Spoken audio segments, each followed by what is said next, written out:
Good morning, friends. It is a beautiful Sunday morning here in Tulsa, Oklahoma. I know I owe you a video. I have been doing a lot of projects and I have a lot of filming material, but I actually thought that it would be easier and more fun to give you guys a garden tour because we have a garden, which is pretty crazy. So you guys can see right in front of you, everything in containers is growing amazingly, and I love these two closest here are the lettuces, and I never thought of lettuce as cute, you guys, but they're cute. These ones are getting a little bit leggy out of the cute stage, but look at these. I just love how they're folded in on each other. And I think we have finally another round of lettuce baby right there. I'm still waiting to see lettuce babies here. And I think we have a new round of lettuce baby there, there, and there, which is great because it's been 2 weeks since I came and planted them. Yes, very exciting. And all of our mints are doing really well. I came out here the other day and watered because they were all looking very, very sad. We haven't had a lot of rain, and because it's so early in the season, I keep not remembering to come out and water. But we're supposed to get a lot of rain this week, so that'll be amazing. So those are great. And then look, these guys are doing great.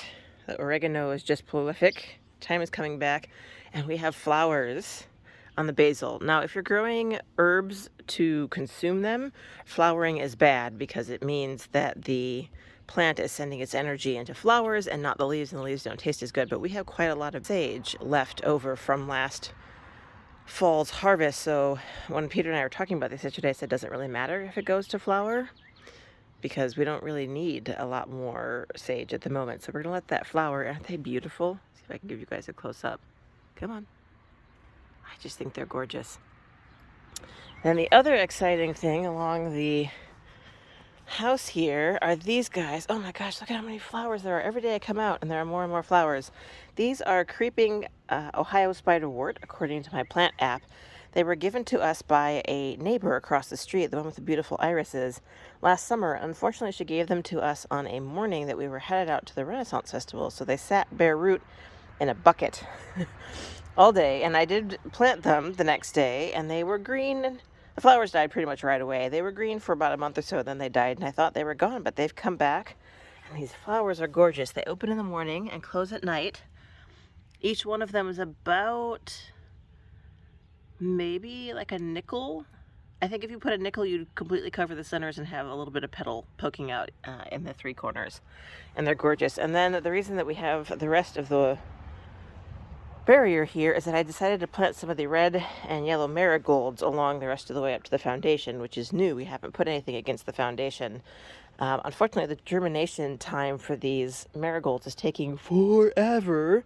I put these in a week ago, but I've put some other stuff in 2 weeks ago, and I have yet to see, well, I'll show you actually. So I put some here along the fence line next to the gate 2 weeks ago, and I'm hoping that this tiny little thing is a marigold, because there's also, well, there was one over here, but it seems to have disappeared, which is unfortunate because I was hoping that was a marigold. So I don't know what's up with the marigold seeds, but they're taking a really long time to germinate.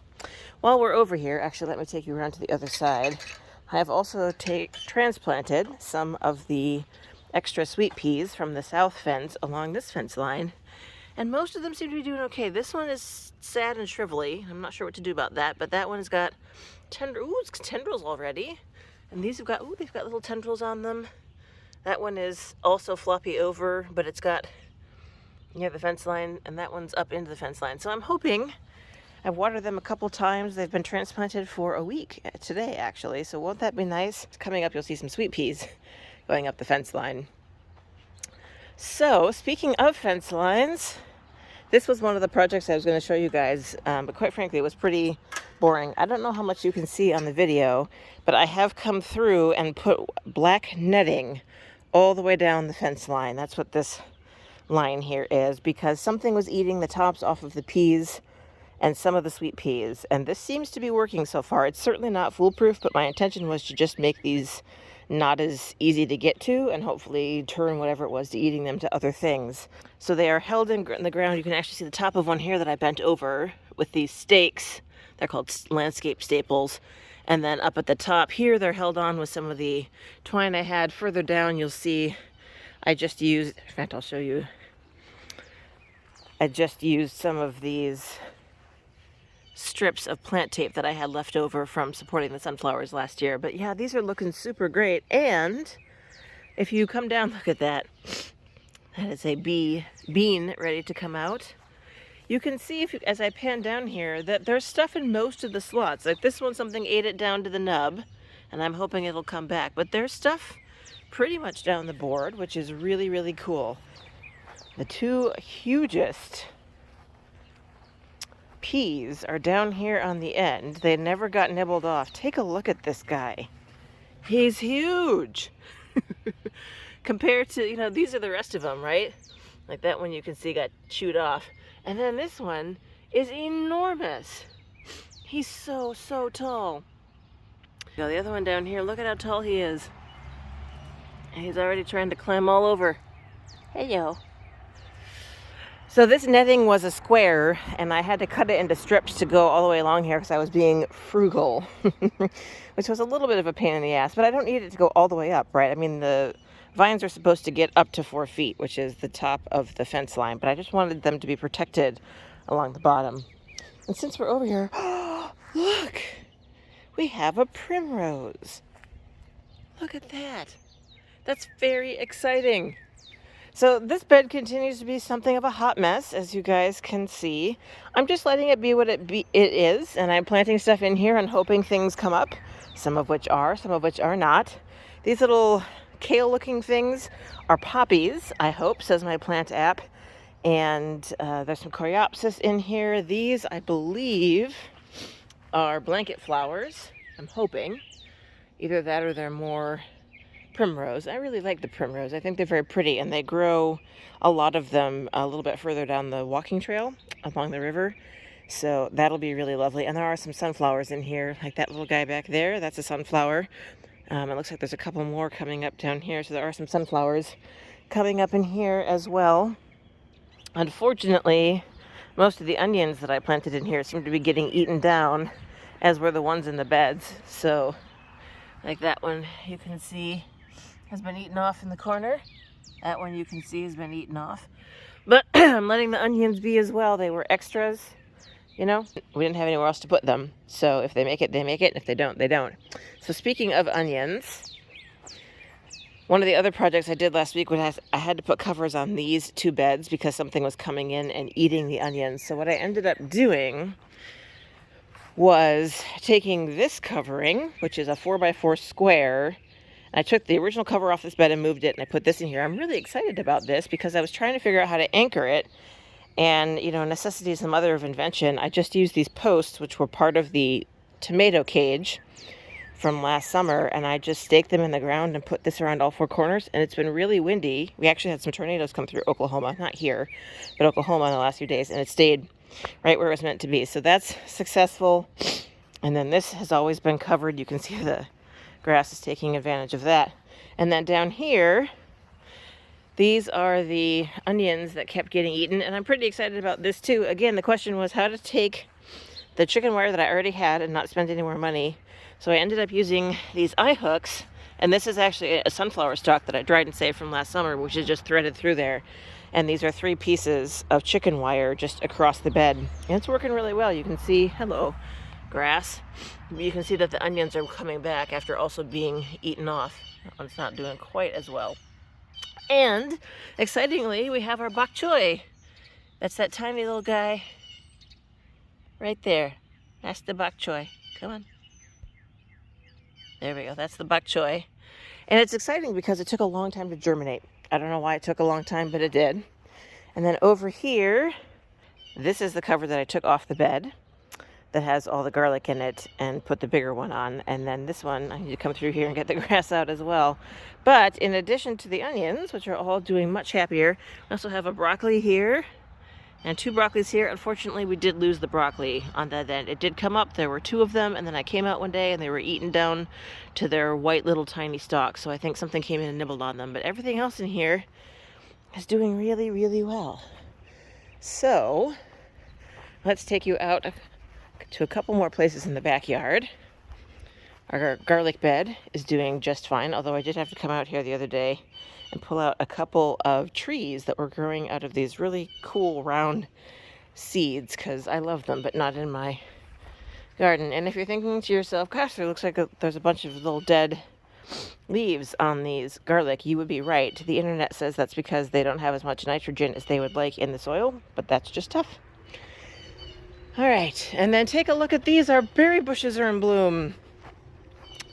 Aren't they gorgeous? Now, I do need to come out and stake this up. It was anchored. You can see the twine there. It was anchored to that, but that proved to be not strong enough. So one of the tasks I need to do today is come out and put some anchors up. But look at that. It's a profusion of blossoms. And then this is the second one here. Also a profusion of blossoms. It's gorgeous. And we've got a sunflower growing right in the middle here, which I might stake out and ask them to leave, because I think it'd be cool to have a sunflower here. And then, look at all the little bibbies. I haven't decided yet how many of the bibbies I want to keep, but they're everywhere. There's one here, and there's some there, and there, and there, and there. Very cool. And then what I also think I want to protect over here, you guys can see, these little yellow flowers are wild strawberries. You can see there. And they live, I don't know how they got here, but they kind of live underneath this one. And when they come in and weed whack, they tend to come in and weed whack pretty close to here. But I think I may actually put a stake out and just ask them not to, because I quite like them. They're very pretty. All right, and then the exciting thing, look at this, you guys. So a week ago, you couldn't even tell that there was anything growing along the fence line until you were right up next to it. And now I'm 6 feet away, and you can see green things along this. This is the north fence line. So also have the netting here, because they didn't want anything to get an idea about nibbling my beans. I love watching the beans come out, you guys. They're so satisfying. I think because the leaves are just so big and broad, I love watching them come out. So you can see this guy is actually outside my netting. I have to fix that maybe. But yeah, like, so this one is still coming out of its seed casing. And then you'll get 3 of them in a row, and then there's a break, where one didn't come up, or like there's a no man's land here where one didn't come up. But I am really, really happy with how many of them have come up, and they're continuing to come up. Look at this. Doesn't that look like a cashew that somebody just split down the middle? That is actually a bean. So yeah, it's so, look at that one. It's so green and crunchy. Yeah, I'm really excited. Really excited about the beans. By the way, this was another necessity thing. This is where the two pieces come together. And I didn't do this on the long fence, but since this is the only joint here, I actually tried to sort of basically stitch them together with the taping, which seemed to work okay thus far. So yeah, and then you get to down here where there's nothing, and then the peas start, and look at how vigorous the peas are already. I was gonna try to come out and train them to the fence line, and then I just thought, you know what, I can't be arsed. This only goes up about, I think, 2 feet or so. So they're just gonna they can climb all over it. Why bother? Why worry about it? And they'll eventually get up to the top of the fence line. So yeah, aren't they great? They're looking amazing. And most of them have come up in most places. Oh, look, there's some baby ones here that have just come up. That's good, because that was a hole in my line. But like here, there's a big gap. And then down here, this is really exciting, because we're behind the line of the man cave, and I was worried that these weren't going to get enough sun, because this is the north fence line and the sun is to the south of us, and I thought the building was going to block them. But no, they're actually quite vigorously happy and prolific down here. So look at these guys. So yeah, we've got vegetables growing, and happily for the vegetables, we've had temperatures up in the low 80s, and the packet said for the beans specifically that they won't set fruit if the temperatures are consistently about 85. So happily for these guys, yesterday it was 56. Today it's supposed to be up in the 70s, but we're supposed to have highs in the 60s, lows in the upper 40s, and rain for the next several days, which should be their ideal growing temperatures, which is awesome. And the other reason I need to come out and do whatever I'm going to do in the garden today. So let me take you out to the front garden and show you what's going on up there. Okay, so this is our front garden in the early morning light. I haven't planted nearly as much stuff in this bed, and yet there's still interesting things coming up, although I'm not quite sure what happened here. That's looking floppy and sad. Look, Our very first flower in this bed is a chocolate flower. This looks kind of like kale, and I planted some of these last year and they didn't come up, and I think it's because I saw a couple of these and thought they were dandelion weeds and pulled them out. So this is our one and only chocolate flower, and I love it. It's yellow. It's about a little bit bigger than a quarter, I would say. And then this is really exciting. This is blanket flower, which we did not plant in this bed, by the way, but it arrived here by seed, and I just love that. I love that. Every day, with the cooler temperatures, this might slow down, but every day in the warm weather I come out and these buds are more and more developed. And then we have some, I believe these are cosmos, these little frilly looking things here. Either that or zinnias, but I think they're cosmos. And then that's lanceleaf coreopsis, as is that little guy back there. And then you can tell these have got buds on them as well. These are more blanket flowers. And then this is a sunflower. Something's been eating the sunflower. But alas, what we don't have are any signs of the black-eyed Susans that I planted along the outer edges. Not a single sign, so I don't know what that means. We had trouble germinating them last year. I planted a bunch of black-eyed Susans in here, and we had 2 that germinated. So there may just be something in the soil, or maybe I haven't been watering them enough. I don't know. Bed number 2, as you can see, is a proliferation of joy. The big project for today is to come out. A lot of what you see in here are sunflowers, which is great, but we can't have this many sunflowers in such a small space. So my intention is actually to transplant them along the fence line, and I'll show you that in a minute. But in and amongst the sunflowers, we also have this guy here. Ooh, he's soft, he's velvety. And this guy here, our milkweed, which is really exciting because last year we had a real trouble germinating milkweed in here. And I kid you not, like 2 weeks ago, it was an asparagus looking stalk that big. And it has just grown crazily every day, which is great because I have a bunch of milkweed seeds in the fridge, mimicking winter, that I want to plant out in the back wildflower bed. So I'm really excited to see these coming up so quickly and so well. And then this is all the sunflowers, all the sunflowers, all the sunflowers, so many sunflowers. And then these guys are more blanket flowers. I don't know what happened in here. Something came in and ate out a bunch of stuff. You know, that's life. That happens. There's plenty of other stuff growing in here to recover. So let me talk about what we're going to do with the sunflowers. So you would think that the edge of our property is actually the driveway line, but it's not. So if I stand out here on the road and cast your eye back with me, so you see, so I can zoom in here, you see where the fence line ends, the chain link fence ends, and the wood fence begins. That's actually our property line, and it's pretty much right where the mound of the tree root starts to come out. And I met our new neighbor, his name is Zach, and he does not care at all what I do along this strip. So I'm thinking that I'm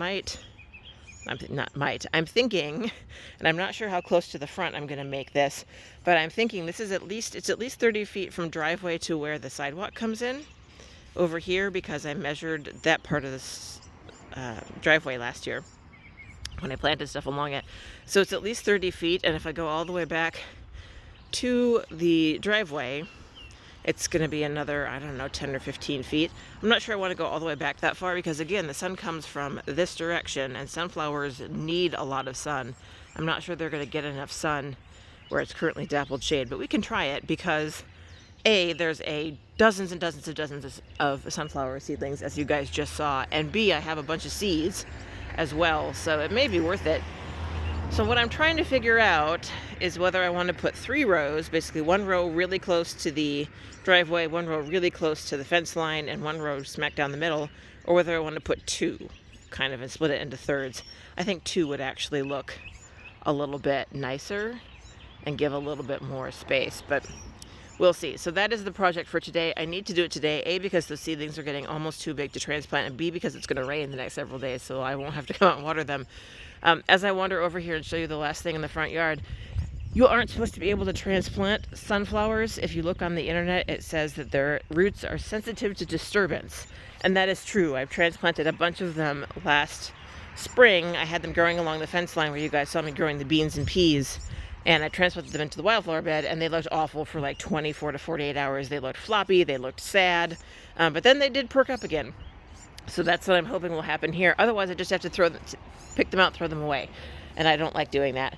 The final project, and the reason I said our marigold germination rates are terrible, is I also came out last Sunday and I planted marigolds along the sidewalk, because Peter and I thought, oh, wouldn't it be pretty to have marigolds along the sidewalk leading up to the house. So I came out, I planted them every 12 inches, starting about here-ish, as a slightly less grassy part of the lawn, and nothing.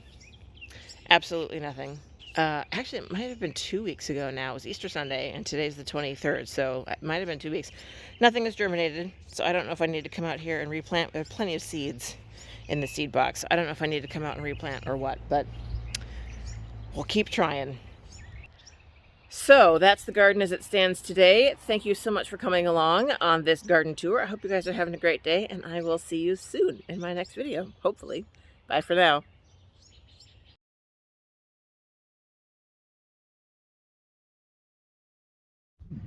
I realized I forgot to show you guys all these beautiful, beautiful irises that are in bloom across our neighbor's lawn. Every day I come out here and there are more and more colors. So there's yellow ones and white ones and pale purple ones, and this one, which is a whole different kind of purple and white. And they're just, oh, and they smell wonderful, and they're just beautiful. I see some pinky ones kind of back in there. They're so gorgeous.